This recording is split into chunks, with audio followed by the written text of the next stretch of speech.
बड़ी खबर आ गई है जो कि आपको जानना बेहद जरूरी है। पूर्व अग्निवीरों को लेकर केंद्र सरकार का एक बड़ा फैसला सामने आया है। आयु सीमा में मिलेगी राहत, फिजिकल टेस्ट में भी छूट दी जाएगी।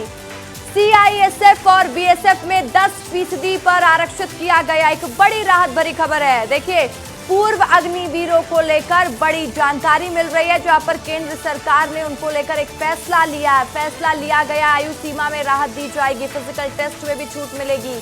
वहीं सीआईएसएफ और बीएसएफ में 10% पद आरक्षित कर दिए गए हैं। और ज्यादा जानकारी के साथ दिल्ली से मेरे सहयोगी अमृत तिवारी मेरे साथ लाइव जुड़ चुके हैं। अमृत, एक बड़ी राहत भरी खबर है ये, और सबसे बड़ी बात, केंद्र सरकार ने जो ये फैसला लिया है कि फिजिकल टेस्ट में भी छूट दी जाएगी और 10% पद आरक्षित।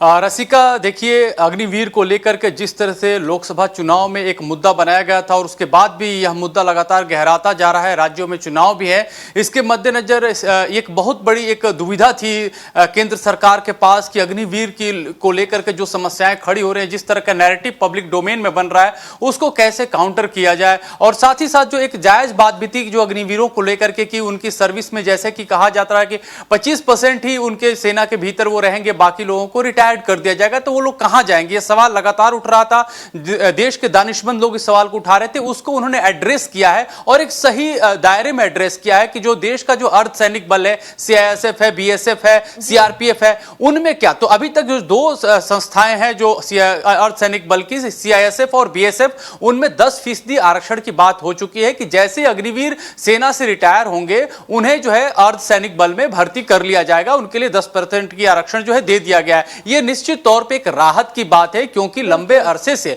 अग्निवीर जो भर्ती हुए, उनके परिवार वाले भी यह बात उठा रहे थे। साथ ही साथ जो बिरादरी है जो डिफेंस फोर्सेस की, उनकी तरफ से यह बात कही जा रही है। हाल ही दिन में अंशुमन जो शहीद हुए, उनको कीर्ति चक्र मिला है, उनके घर वालों ने भी, उनकी मां ने भी यह बात उठाई थी कि इस मामले में सरकार को संवेदनशीलता के साथ सोचना चाहिए कि डिफेंस फोर्सेस को किस तरह से अलाइन किया जाए और एक देश में दो तरह के डिफेंस फोर्सेस न रहें। तो ये बातें कहीं ना कहीं एक बात आ रही थी कि भेदभाव चल रहा है, चाहे जब ये लड़के बाहर आएंगे तो क्या करेंगे, एजुकेशन कैसे परस्यू कर पाएंगे या कोई काम धंधा कर पाएंगे।